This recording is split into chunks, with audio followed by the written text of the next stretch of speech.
नमस्कार दोस्तों, ocean network में आपका स्वागत है।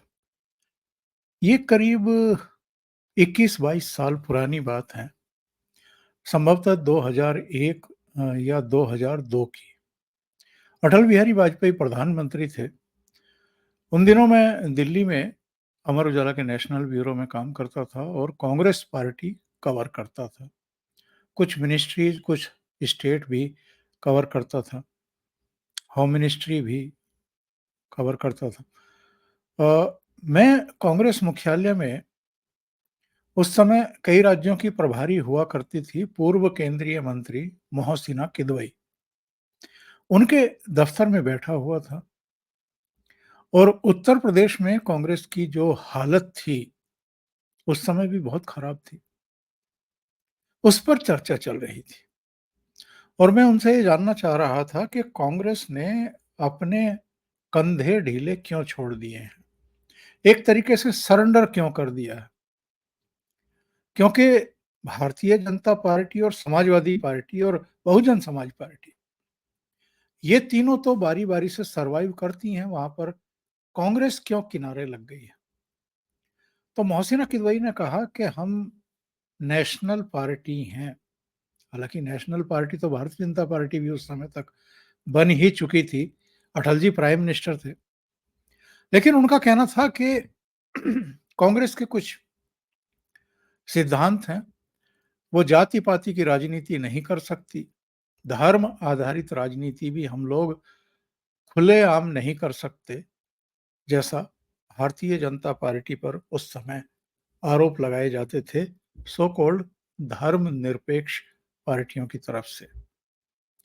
एक दौर वो था साहब, मोहसिना किदवई कह रही थी कि हम लोग जाति-पाति की राजनीति नहीं कर सकते और नहीं करेंगे कभी, और धर्म की खुलेआम राजनीति भी नहीं करेंगे। लेकिन आज 2024 है, पीढ़ी बदल गई है और इस बीच कांग्रेस पार्टी 2004 में सत्ता में भी आ गई थी, मनमोहन सिंह प्रधानमंत्री बन गए थे। और कोई ऐसा भी नहीं है कि एक ही कार्यकाल के लिए बने हों, लगातार 2 कार्यकाल के लिए प्रधानमंत्री बने, 2004 से 2009 तक और 2009 से 2014 तक 10 साल राज किया। 10 साल के उस शासन में वो सारे काम कर सकते थे ये लोग, जो अब नरेंद्र मोदी की सरकार से चाहते हैं। जो किसानों की फसल खरीद की गारंटी वाला कानून है, वो भी पारित कर सकते थे। स्वामीनाथन आयोग की रिपोर्ट भी लागू कर सकते थे। किसने रोका था? लेकिन तब तो सारी चीजें इन्होंने ठंडे बस्ते में डाल दी और दबी जबान से मीडिया के जरिए ये कह दिया जाता था कि ये मांगे मानना संभव ही नहीं है, व्यावहारिक ही नहीं है। लेकिन जब 2014 में इनके हाथों से सत्ता निकल गई, इनको लगा कि ये कभी-कभी हो जाता है, 5 साल बाद सत्ता तो अपने पास ही आनी है। लेकिन 2019 में भी नहीं आई और इन दोनों चुनाव में कांग्रेस की बहुत बुरी हार हुई। 2014 में 44 सीटों पर सिमट गई और 2019 में 52 सीटों पर रह गई। हालांकि जितने राहुल गांधी और उनके संगी साथी आजकल उछल रहे हैं, उससे तो ऐसा लग रहा है कि जैसे इनकी कई गुना सीटें बढ़ गई हों। और वस्तु स्थिति ये है कि तीसरी बार में भी 2024 में भी ये 3 तिहाई अंकों में नहीं आए, यानी 100 सीटें भी पार नहीं कर पाए। 99 सीट आई थी, एक सीट से राहुल गांधी को रिजाइन करना पड़ा वायनाड से, 98 रह गई। तो ऐसी स्थिति में इतना कॉन्फिडेंस भीतर भर गया है कि अहंकार से चूर हैं। और 2001-2 की घटना बता रहा हूँ, मोहसिना किदवई वाली। और 22-23 साल में ही ये हालत हो गई है कि अब हलवे में भी इन्होंने जातियां ढूंढना शुरू कर दी। जो कुछ राहुल गांधी ने कल पार्लियामेंट में कहा, इस पर हैरानगी होती है और हर किसी को हैरान होना चाहिए। वित्त मंत्रालय में बजट जब तैयार होता है तो हलवा की सेरेमनी कोई आज से नहीं, आजादी के बाद से ही चली आ रही है। और किसी की भी सरकार रही हो, नेहरू की रही हो, बाद में इंदिरा गांधी की, लाल बहादुर शास्त्री की, जितने प्रधानमंत्री हुए हैं, सबके समय में ये एक रवायत चली आ रही है। अब वहां के चित्र को ले आना ढूंढ करके और ये कहना कि साहब ये जो हलवा सेरेमनी हुई थी, इसमें जो अधिकारी दिखाई दे रहे हैं वित्त मंत्री निर्मला सीतारमण के साथ, इनमें आदिवासी, दलित और पिछड़े नहीं हैं। मतलब ये किसी पॉलिटिकल पार्टी के नीचे गिरने और हलवे तक में अगर आप जातियां तलाश करना शुरू कर दें, तब समझ में आता है कि आपकी कुंठा का लेवल कहां पहुंच गया है। कोई भी विषय हो, कुछ भी हो, जातीय जनगणना ले आएंगे, कितने अधिकारी ओबीसी के हैं, कितने अधिकारी दलित हैं, कितने आदिवासी हैं, कितने अल्पसंख्यक हैं, इस तरह की बातें करने लगेंगे। और इनको लगता है कि लोकसभा चुनाव में जो ये आरक्षण का दांव चला कि आरक्षण खत्म कर देगी बीजेपी को अगर 400 सीटें आ गई या ये तीसरी बार प्रधानमंत्री बन गए, संविधान खत्म कर देंगे। ये राग आलाप करके इन्होंने जो कन्फ्यूजन क्रिएट किया और उसकी वजह से जो इनको सीटें मिल गई बढ़ करके, और कुछ दूसरे राज्यों में भी अलग-अलग पॉलिटिकल पार्टियों को सीटें मिल गई, उससे ये अब इतने उत्साहित हैं कि कुछ भी कर रहे हैं। संसद के भीतर चेयर का अपमान कर रहे हैं, मंत्रियों का अपमान कर रहे हैं, प्रधानमंत्री को भी नहीं छोड़ रहे हैं। और ये कहां जाकर के रुकेंगे और ये चीज इनको कहां ले जाकर के ठोकेगी या गिराएगी, कोई अंदाजा भी नहीं लगा सकता है। सुनिए जरा किस तरीके से ये हलवे में जातियां तलाश कर रहे थे पार्लियामेंट में। जो बजट का जो हलवा है सर, ये बट रहा है और इस फोटो में सर मुझे एक ओबीसी अफसर नहीं दिख रहा, एक आदिवासी अफसर नहीं दिख रहा, एक दलित अफसर नहीं दिख रहा मुझे। ये हो क्या रहा है सर? सर देश का हलवा बट रहा है सर और इसमें 73% का एक है ही नहीं। सर ये आप लोग हलवा खा रहे हो और बाकी देश को हलवा मिल ही नहीं रहा है। ठीक है सर, 20 अफसरों ने। आप अंदाजा भी नहीं लगा सकते हैं कि वो कांग्रेस पार्टी के भीतर के विमर्श को कितना नीचे ले जा करके खड़े हो गए हैं और अब जाति की पॉलिटिक्स करने पर आमादा हो गए हैं। ऐसा हुआ क्या है?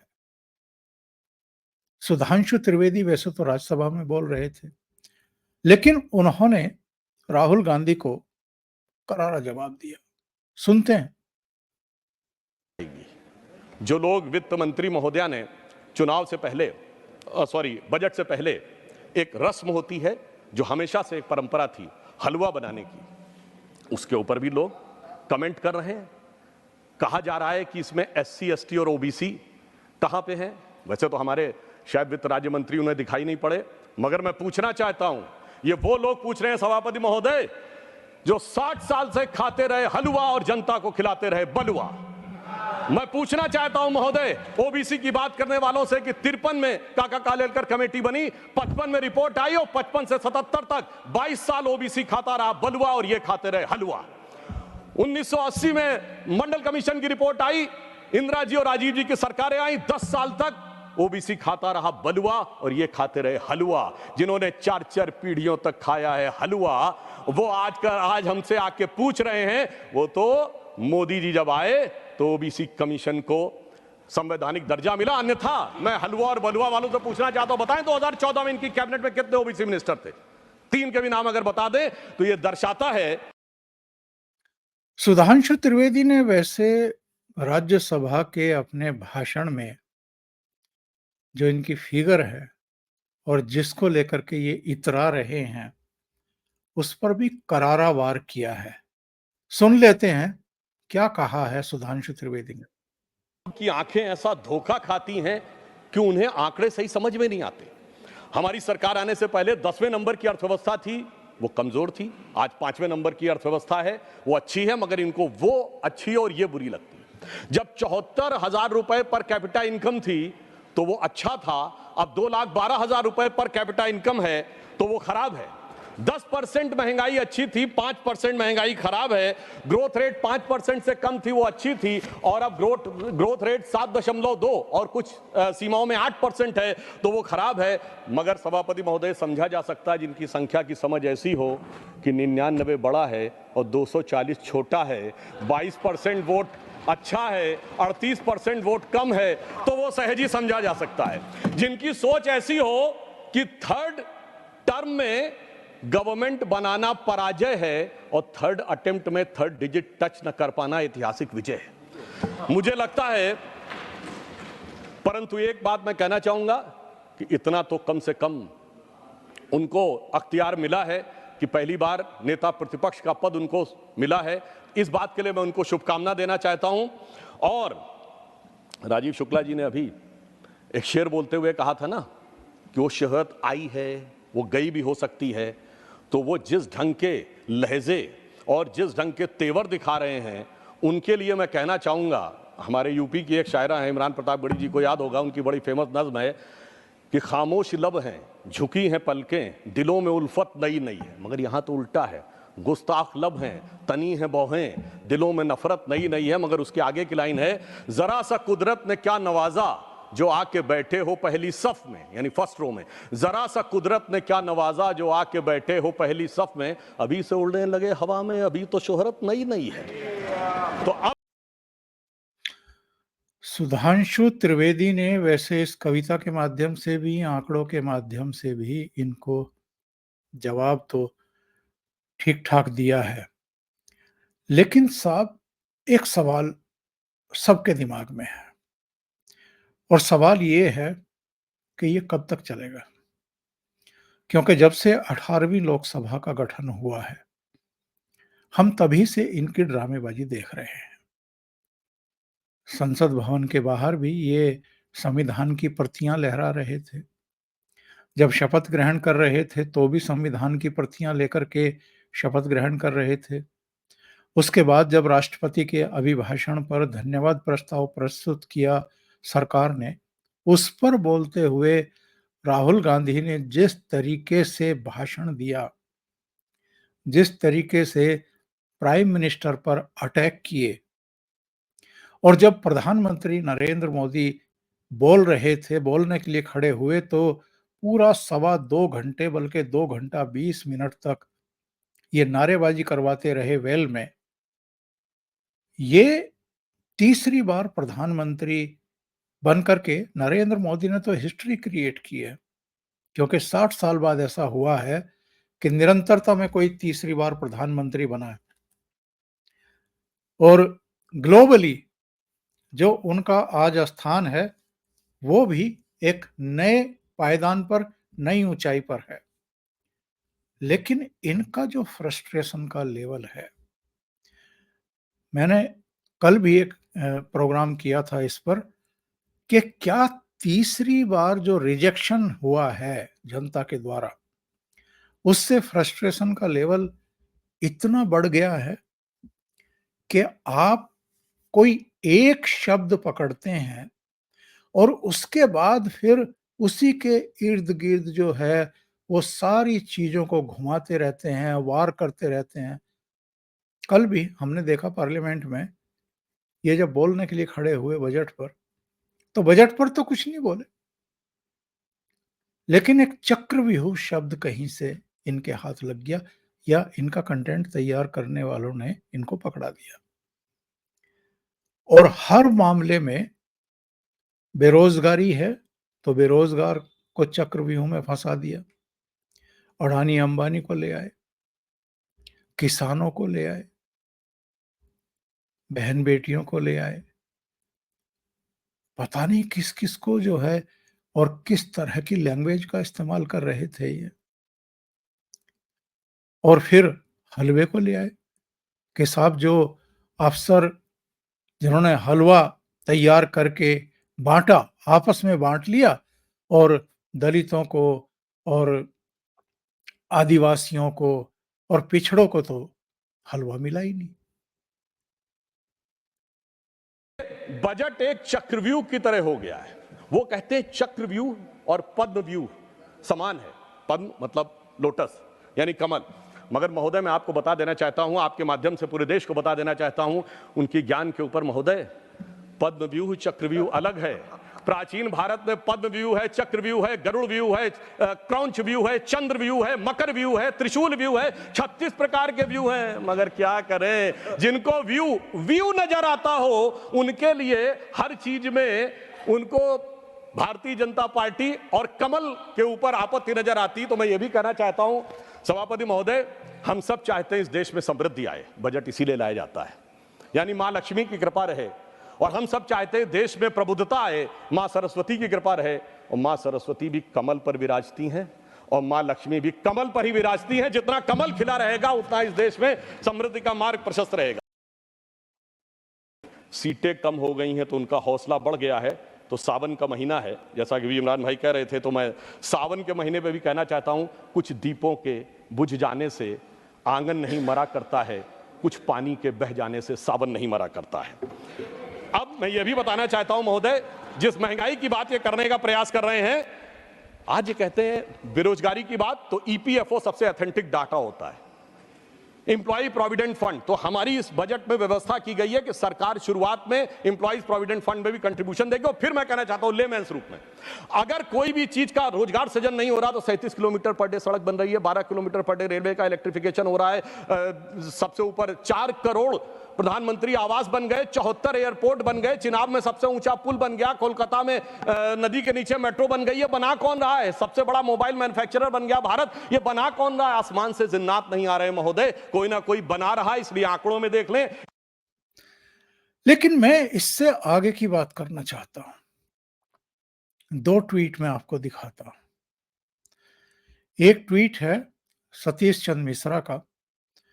उन्होंने लिखा कि साहब, आज लोकसभा में बजट पर हुई चर्चा में राहुल गांधी ने अपने 45 मिनट के भाषण में एक बार फिर अपनी अज्ञानता, अयोग्यता, अक्षमता और धूर्तता का परिचय दिया और देश की संसद की गरिमा को धूल धूसरित करने में कोई कसर बाकी नहीं रखी। अब तक के संसदीय इतिहास में ये पहला ऐसा अवसर है जब नेता विपक्ष का आसन ऐसी निर्लज्जता, निरंकुशता, अराजकता, उच्छृंखलता के शिकंजे से में बुरी तरह फंस गया है। नरेंद्र मोदी, ओम बिरला और अमित शाह जी, यह असाधारण स्थिति है जो भयावह भविष्य की तरफ स्पष्ट संकेत कर रही है। देश के लोकतंत्र की सर्वोच्च शक्ति पीठ पर लगातार किए जा रहे ऐसे हमलों से सामान्य नियमों, प्रक्रियाओं और परंपराओं से नहीं निपटा जा सकता। कुछ विशेष उपाय करने होंगे। देश ने ये दायित्व आपको ही सौंपा है, अन्यथा इतिहास के पन्नों में आपके हिस्से में भी यही पंक्तियां आएंगी। और वो पंक्तियां क्या लिखी हैं उन्होंने? समर शेष है, नहीं पाप का भागी केवल व्याध, जो तटस्थ हैं समय लिखेगा उनका भी अपराध। ये सतीश चंद्र मिश्रा का एक ट्वीट था और ये वेदना आज हर भारतीय की है, हर सही सोच वाले की है। एक और ट्वीट देखिए। ये नितिन शुक्ला का है। नितिन शुक्ला ने लिखा है कि जो लोग राहुल गांधी पर आज हंस रहे हैं, उन्हें बता दूं, वो मूर्ख हैं, क्योंकि कल उन्हें रोना है। ये आदमी बहुत ही चालाकी के साथ खुद को बुद्धू दिखाकर देश में ऐसी आग लगा रहा है जिसकी आप कल्पना भी नहीं कर सकते। अगर इसे जल्दी जेल में नहीं डाला गया तो ये आदमी देश में दंगे करवा देगा। सरकार को चाहिए इसके सभी केस फास्ट ट्रैक कोर्ट में ट्रांसफर करवाए और बेहतरीन वकील खड़े कर सुनिश्चित करे कि इसे हर केस में सजा हो। एक भी स्पीच राहुल की नहीं लग रही, ये टूल किट वालों की लिखी लग रही है। विदेशी ताकतें सीधे भारत की संसद में दखल दे रही हैं। मामला बेहद गंभीर है। कृपया एक्सपोज वाली, अवसाद वाली राजनीति से बाहर आकर फ्रंट फुट पर खुल करके खेलें। ये एक्चुअल में प्रधानमंत्री नरेंद्र मोदी और गृह मंत्री अमित शाह के लिए है। दोनों मैसेज, दोनों संदेश, दोनों ट्वीट। और इनसे अपनी सहमति व्यक्त करते हुए मैं यही कहूंगा कि किसी को भी, चाहे वो नेता प्रतिपक्ष ही क्यों ना हो, भले ही किसी भी बड़े खानदान का क्यों ना हो, उसको जो हमारी संवैधानिक संस्थाएं हैं, जो लोकतंत्र का सबसे बड़ा मंदिर माना जाता है, उसमें इतनी निरंकुशता के साथ कि चेयर पर भी हमले करे, चेयर से भी सवाल करे, चेयर से भी उलझते हुए दिखाई दें, इसकी परमिशन नहीं दी जा सकती। जो जनादेश है इस देश की महान जनता का, कि तीसरी बार भी वो नरेंद्र मोदी को ही अपना प्रधानमंत्री बनाना चाहते हैं और देश की कमान उन्हीं के हाथों में सौंपना चाहते हैं, उसको राहुल गांधी एक तरीके से चैलेंज कर रहे हैं। और ये अब्यूज नरेंद्र मोदी को नहीं दे रहे, चेयर को नहीं दे रहे हैं, ये उस जनता के विवेक को दे रहे हैं, फैसले को दे रहे हैं, जिसने प्रधानमंत्री को, यानी नरेंद्र मोदी को तीसरी बार भी प्रधानमंत्री बनाया और इनको तीसरी बार भी रिजेक्ट करके कहा कि विपक्ष में ही बैठिए। अभी के लिए इतना ही। बहुत बहुत धन्यवाद। अगर आपको ये चैनल और इसके कंटेंट पसंद आ रहे हैं तो लाइक करें, कमेंट करें, वीडियो को शेयर भी करें। अभी तक अगर आपने ये चैनल सब्सक्राइब नहीं किया है तो सब्सक्राइब कर लें और साथ में लगे बेल आइकॉन को दबा दें, ताकि आगे आने वाले वीडियो और उनके नोटिफिकेशन आप तक पहुंचते रहें। बहुत बहुत धन्यवाद। नमस्कार।